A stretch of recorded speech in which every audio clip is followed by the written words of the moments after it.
Hello students, नमस्ते बच्चों। और आज हम लोग कक्षा 8 में बात करेंगे और अगले टॉपिक की हम लोग बात करते हैं और जिसमें आज हम लोगों को पढ़ना है दक्षेस के बारे में। अब ये दक्षेस है क्या? सबसे पहले बात करते हैं कि ये दक्षेस है क्या। इसका यदि फुल फॉर्म देखते हैं तो दक्षिण एशियाई क्षेत्रीय सहयोग संगठन, इसको बोलते हैं दक्षेस। ठीक है। यदि इसको इंग्लिश में देखते हैं तो सार्क कहा जाता है, SAARC, सार्क। अब ये दक्षेस ये है क्या आखिर? तो ये 1985 में 85 में दक्षिण एशिया के जो 7 देश थे, है ना, किस सन में? 1985 में, 1985 में। इसमें दक्षिण एशिया की जो 7 देश हैं उन्होंने मिलकर के ये संगठन बनाया था, जिसको हम क्या बोलते हैं? दक्षेस बोलते हैं। अच्छा, और क्या है साथ में? इसके साथ साथ और क्या खास बात है इसकी? इसमें शुरुआत में 7 देश शामिल थे, लेकिन बाद में सन 2005 में एक 8वां देश भी शामिल हुआ, +1 हो गया और टोटल देशों की संख्या कितनी हो गई?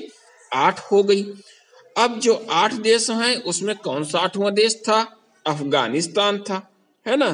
तो 7 देश तो आपके पहले से क्लियर हैं, उनके नाम भी मैं बता रहा हूं आपको, जिसमें पहला है पाकिस्तान, भारत, मालदीव, श्रीलंका, बांग्लादेश, नेपाल, भूटान और अफगानिस्तान, है ना। तो ये आपके हैं। तो ये जो देश हैं ये किस में शामिल हैं? सार्क में, दक्षेस में शामिल हैं ये। और इसके अलावा और क्या खास बात है इसमें कि इन्होंने अपना जो यूनिटी बनाई, इसमें इसकी जो सदस्य संख्या 8 हो गई है और इसकी स्थापना हुई। अब जो दक्षेस की स्थापना हुई, इसका जो प्रधान कार्यालय है वो कहाँ बनाया गया?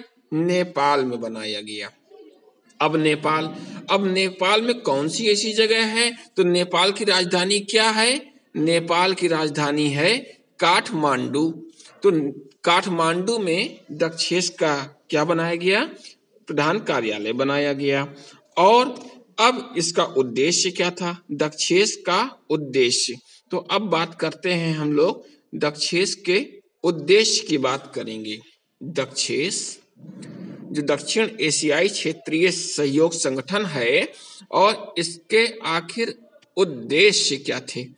तो अब उद्देश्य में ये बता रहे हैं कि दक्षिण एशिया के जितने भी लोग हैं उनका कल्याण करना, जीवन जो स्तर है उसको सुधारना तथा आर्थिक, सामाजिक, सांस्कृतिक और तकनीकी, साथ में जो वैज्ञानिक क्षेत्र है इसके विकास के लिए एक दूसरे का सहयोग करना, पारस्परिक सहयोग देना और साथ में आपसी विश्वास, समझ और एक दूसरे की जो समस्याएं हैं उनके प्रति सहानुभूति लेना, है ना। और इसको बोलते हैं हम लोग दक्षेस। तो आज हम लोगों ने जाना दक्षेस राष्ट्रों के बारे में, और इसका आप लोग डिटेल बना करके क्वेश्चन का नोट्स बना लीजिएगा और इसका आंसर हमारे नंबर पे भेज करके हमको चेक करा लीजिएगा। कल हम लोग इसी टाइम पे फिर बैठते हैं और अगले टॉपिक पे चर्चा करते हैं।